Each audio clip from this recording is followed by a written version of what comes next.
Yamper, shiny boost for a bunch of Pokemon, and some great bonuses are all coming during the Yamper's paw print event. Here are the best tips to follow during this event. So this event is going to be going down June 20th, 12 a.m. to June 22nd, 11:59 p.m. We'll have the bonuses of 2x Catch Stardust and increased shiny odds on shiny Snubbull, shiny Poochyena, and shiny Furfrou, most likely a 1 in 128 shiny odds. There'll also be daily timed research available throughout the event, meaning a different timed research to complete every day. The spawns during the event will be Growlithe, Snubbull, Houndour, Poochyena, Electrike, Lillipup, Furfrou, Fidough, and rare spawns for Hisuian Growlithe and the new Yamper. We'll have exclusive event field research tasks to get you encounters with event-themed Pokemon, and also those exclusive daily timed research. If you remember the Magnetic Studies event back in October 2024, this is going to be similar, in which on June 20th, there'll be a timed research to get you the rewards of encounters with Poochyena, 3000 XP and 1500 Stardust. On the 21st, there will be timed research to get you encounters with Furfrou, 3000 XP and 1500 Stardust. And on the 22nd, timed research to get you encounters with Snubbull, 3000 XP and 1500 Stardust. Remember, timed research does expire by the end of the day, so you have to complete it before the end of the day or else it's gone. There'll be a $1 paid timed research you can also buy during the event that will have tasks related to spinning Pokestops and evolving Pokemon. This research will reward you with 4 instances, 6000 Stardust, and encounters with Snubbull, Poochyena, Rockruff, Yamper, and more. The 5-star raids during the event will be, of course, Kyogre, and the Mega Raids for Mega Manectric, and the non-event max battles for Dynamax Hatena. Now, I'm sure everybody is asking the question, is this new Pokemon Yamper, which evolves into Boltund for 50 candies, any good? Well, Boltund is going to be a pure electric type Pokemon, have an attack of 197, stamina of 170, and defense of 131, with a max CP level 50 of 2460. For fast moves, it can learn Spark and Bite, and for charge moves, Crunch and Thunder. Overall, is this Pokemon good? The short answer is going to be no. As far as rate attacking goes, its attack stat is not high enough, and there is just way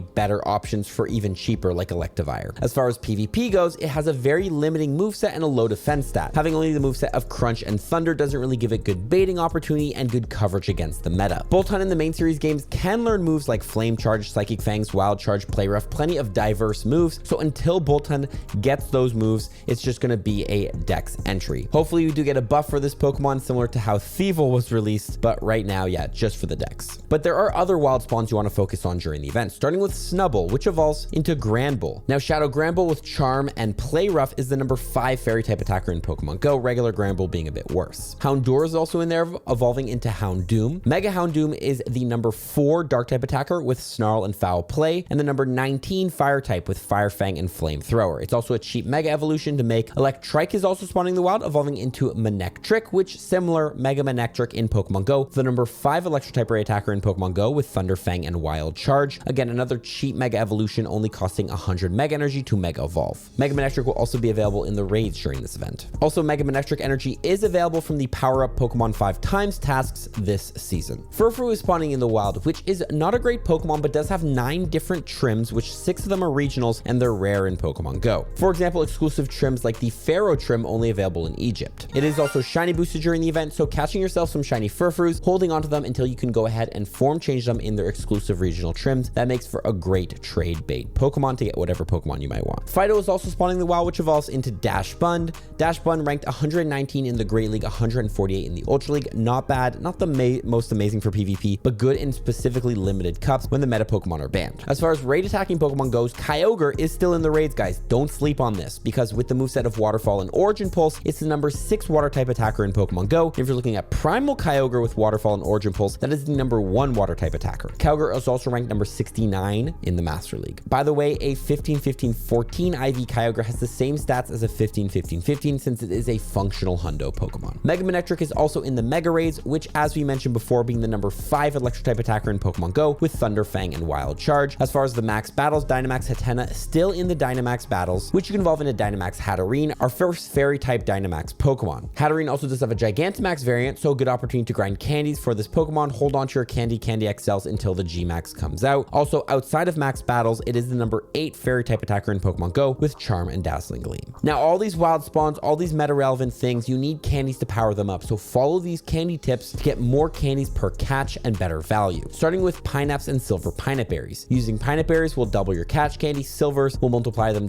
by 2.34 and give a little catch multiplier. Definitely recommend using Pineap Berries during this event on any of those wild spawns you want candies for. Also, Mega Evolving the correct Pokemon is essential. When you Mega Evolve a Pokemon, any Pokemon you catch that shares a type with the Mega, you'll get more candy XP and XL candy for catching Pokemon of that type. This event is spawning Fire, Rock, Fairy, Dark, Electric, and Normal type spawns. So Mega Evolving one of those will be the best, but I have some recommendations. Mega Houndoom will give you boosted catch candy for Growlithe, Hisuian Growlithe, Houndour, and Poochyena. Any Electric Mega or Primal Kyogre will boost candies for Electrike and Yamper, and Mega Audino will boost candies for Snubbull, Lillipup, Furfrou, and Fido. Highly recommend you go with one of those, depending on what Pokemon you want to get more candies for. Also, every time you trade away a Pokemon, you'll get 1 candy, but if the distance between where those 2 Pokemon were caught is over 100 kilometers, you're going to get 3 candies and a guaranteed XL candy. So holding on to, I don't know, Yampers, for example, you might want to grind candies for because it's new. Trading those away to distantly caught Pokemon is a great way to grind XL candies and regular candies. Also, every time you trade away a Pokemon, IVs re-roll, so this is a good opportunity to try to get yourself some better IV Pokemon. For example, if you want to get yourself a good Houndour, get your friend to save some Houndours, trade them over to you, you could end up with a hundo. It also is 1 bonus special trade every single day during this season. You get 2 every day, so highly recommend any old Calm Day shinies or shinies you have a bunch of extras of, trade 2 of them every single day because they could go lucky and you could end up just randomly getting a shundo from trade. Trust me, I've seen it happen. Now, also remember to always station Pokemon at power spots after you take down a max battle. You can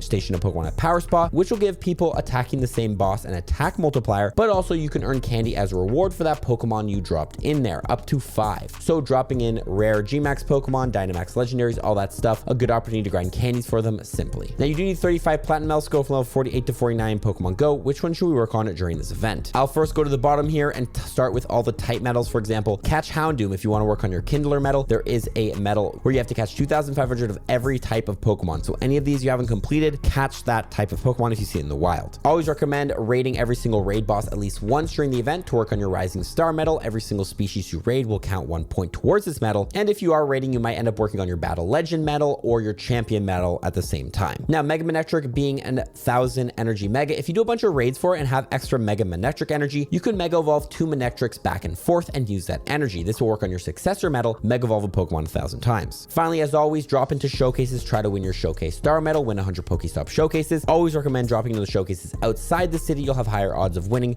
because less competition. But there are still some big tips here we need to mention. Number 1, remember to go into your advanced settings every single week and download all assets. This will download all the game assets to your phone, so your game is pulling them off your phone, not the internet. It'll save you internet and make for a smoother gameplay experience. On the topic of smooth gameplay experience, activate native refresh rate while you're in there. You'll get a much smoother frames per second. Also, when you are grinding this event, remember to activate Spatial Rend. Spatial Rend will boost your spawn distance from 40 to 80 meters. This means you can see more Pokemon. The more Pokemon you can see, the more Pokemon you can catch, and the more shinies, Stardust, XP, all that stuff you can get. Now, we do have 30-minute daily adventure incense during the season as a bonus, so I always recommend dropping daily adventure incense every single day. Since you get 30 minutes versus 15 minutes of daily adventure instance, your odds of finding a Galarian bird technically doubles, you could say, especially if you use it in windy weather where there is higher odds for a Galarian bird encounter. Also, be sure to catch your stockpile of Pokemon during this event. If you played the Serene Retreat event or Instrumental Wonders event, you might have stacked in your field research stack some Morlulls or Meowths or Chimecho encounters, and these are all boosted Stardust Pokemon. During this event, we do have the bonus of 2 times catch Stardust, not only making it more valuable to catch Pokemon in the wild, but also every Morlull or Meowth you catch will get you 1,000 Stardust. Every Chimecho you catch, getting you 2,000 stars, and this can be multiplied on a star piece. The best way to do this, by the way, to get star pieces